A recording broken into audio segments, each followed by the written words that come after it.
Hello అండి. చింతకాయ పచ్చడి లేదా చింతకాయ తొక్కు అంటారండి. వీటిని ఎలా చేయాలో చూద్దాం.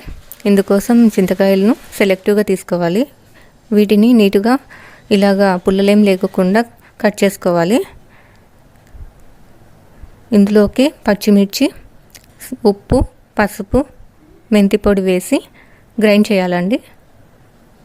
ఫైనల్గా ఇలాగా గ్రైండ్ చేసాము. ఇప్పుడు అందులోంచి కొంచెము చింతకాయ తొక్కును తీసుకొని అందులోకి పల్లీలు, పచ్చిమిర్చి వేసి మనం చట్నీ చేస్తున్నాం. ఇందుకోసం పల్లీలను లైట్గా వేయించుకొని పక్కన ఉంచుకోవాలి. ఇప్పుడు గ్రైండ్ చేసుకుందాం. పల్లీలను ఫస్ట్గా గ్రైండ్ చేసి పక్కన ఉంచుకోవాలి. ఇందులోకి మనం ఇప్పుడు చింతకాయ పచ్చడిని కొంచెం వేసి అందులోకి పచ్చిమిర్చి యాడ్ చేసుకోవాలి. మనం సాల్ట్ ఇందులో యాడ్ చేయట్లేదు, ఎందుకంటే ఆల్రెడీ పచ్చడిలో ఎక్కువ వేసింటాం కాబట్టి ఇందులో యాడ్ చేయట్లేదండి.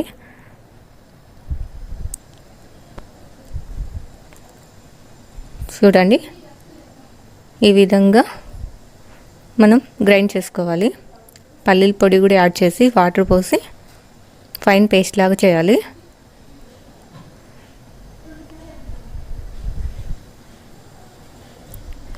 ఇలాగా ఇప్పుడు ఈ చట్నీకి మనం పోపు పెట్టుకోవాలి.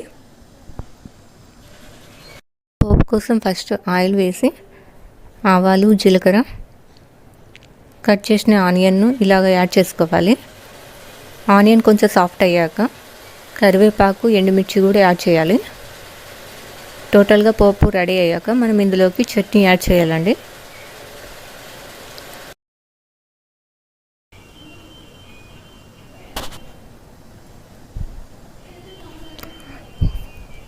చూడండి, ఆనియన్ సాఫ్ట్ అయ్యాయి. సో చట్నీ యాడ్ చేసేసాం.